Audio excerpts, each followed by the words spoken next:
We're going to transition now.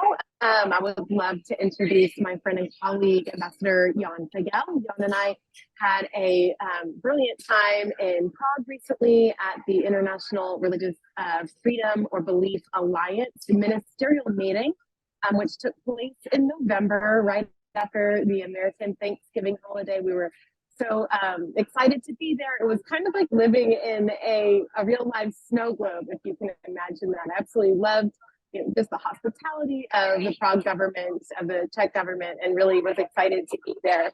Ambassador Figeľ is just a stellar hero in many respects for this religious freedom movement, and I'd like to introduce him now. He's a Slovakian politician who has been heavily involved in Slovakian and European affairs. Most notably for our group, and from 2016 to 2019, he served as special envoy for the promotion of freedom of religion outside the EU. A former European Commissioner for Education, Training, and Culture, Mr. Figeľ has also held other notable positions, such as the Secretary of State of the Ministry of Foreign Affairs and was the chief negotiator for Slovakia's accession to the EU. Ambassador Figeľ started his career when he joined the Christian Democratic Movement Party in 1990 and was elected 2 years later as MP to the National Council of the Slovak Republic, serving on its Foreign Affairs Committee and becoming a member of Slovakia's delegation to the Council of Europe. In 1998, he left his parliamentary seat and was appointed Secretary of State of the Ministry of Foreign Affairs. At this post, he also served and led Slovakia's accession negotiations with the European Union. As State Secretary, Ambassador Figeľ was also the representative to the Slovak government in the European Convention, which was drafting the European Constitution at the time. And if that wasn't exciting enough, from 2004 to 2009, Ambassador Figeľ served on the European Commission as Commissioner for Education, Training, Culture, and Multilingualism, with a brief stint as Commissioner of Enterprise and Information Society. Ambassador Figeľ stepped down from his commission post in 2009 following his election as leader of the Christian Democratic Movement of Slovakia. And we are just so thrilled that he has continued to be a stellar voice in this movement. He is leading the way and recently had an opportunity to speak at the United Nations headquarters at New York regarding this resolution on codifying a day of human dignity. And we're really excited about the convergence of both this resolution and the campaign to eliminate blasphemy and apostasy laws. Thank you so much for joining us, sir. Take it away. Thank you. Thank you, Christina. I hope you can all hear me. I wish you successful and happy and creative new year. I'm glad to support the work of the International Religious Freedom Secretariat, and Christina is now representing this civil society institution, very important for the summit next week in Washington. I hope to meet some of you and surely probably Ambassador Rashad Hussain. I recall years of work in tandem with David Saperstein and then Sam Brownback, and now I'm glad to follow your introduction or presentation, Ambassador Rashad. What to add, or I would come from different angle to the same conclusions. Core of or base of peace in today's world is justice. Without justice, no peace. And core of justice is respect to human rights of everyone, everywhere. And of course, if we look deeper in time of divisions, polarization, conflicts, and wars, the roots of or foundational principle of our rights is our dignity. Dignity is mentioned in the United Nations Universal Declaration on Human Rights 5 times, not only in the preamble, but also in articles, 5 times. In time of Second World War, there were only 5 countries having expression of dignity in their constitutions.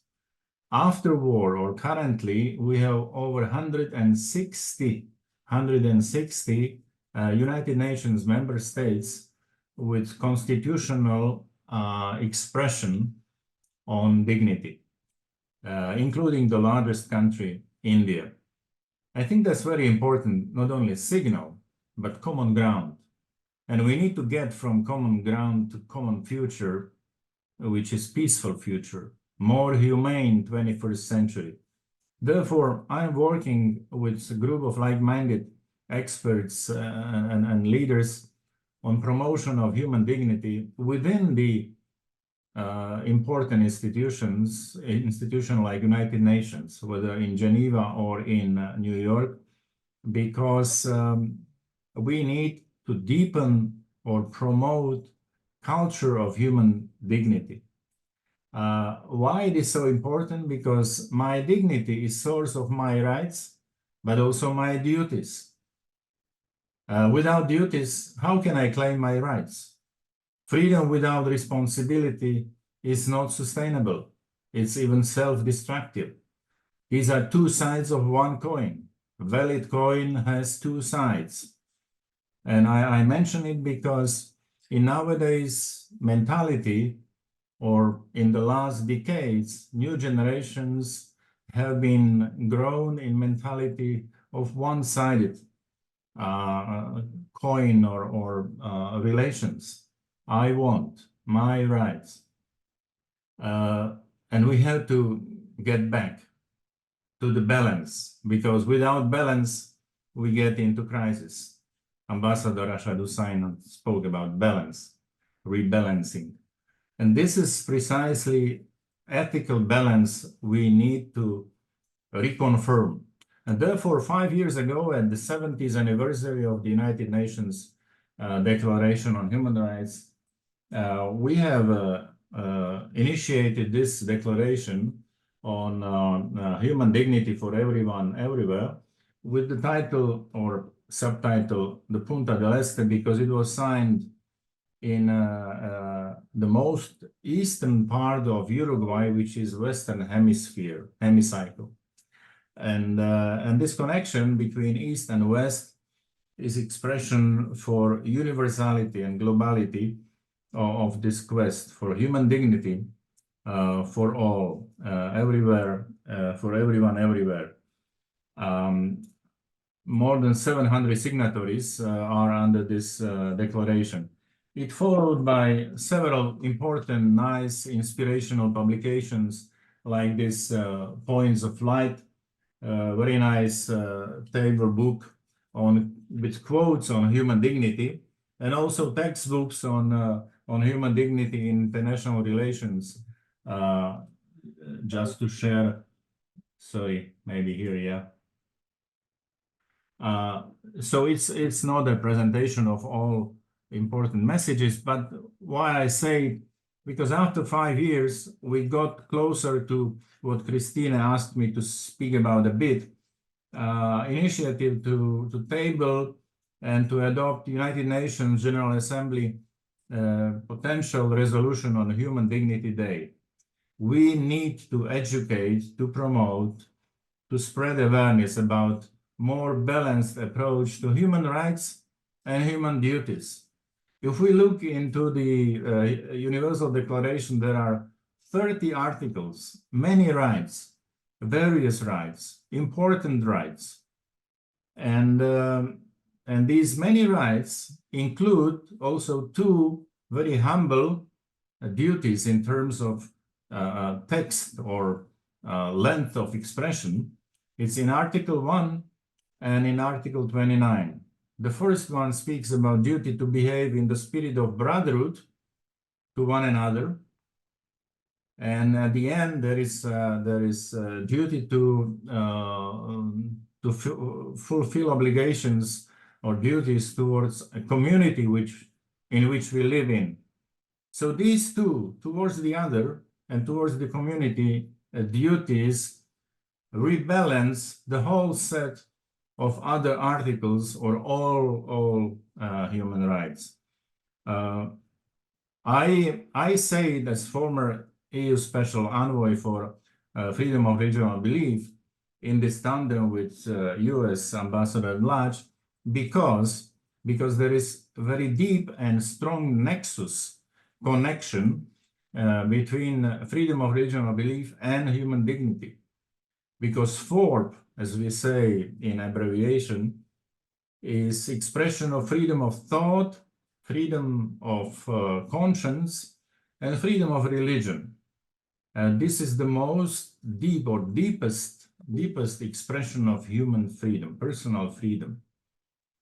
And this deep human freedom is related to human conviction, belief.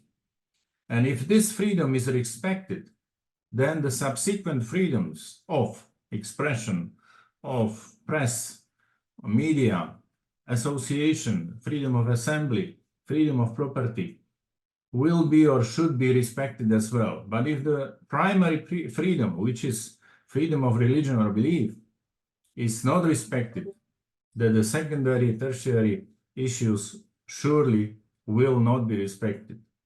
And therefore, I think that we need to raise this awareness to promote education on importance and principality of human dignity of everyone everywhere. And I hope that we, with support of like-minded countries, we may get this resolution this year, 2024, tabled and then adopted as a great contribution and recommitment to the 75th anniversary of the Universal Declaration of Human Rights. So thank you very much for this opportunity. I hope it will be a continuous, not only dialogue, but movement for more humane 21st century. Thank you.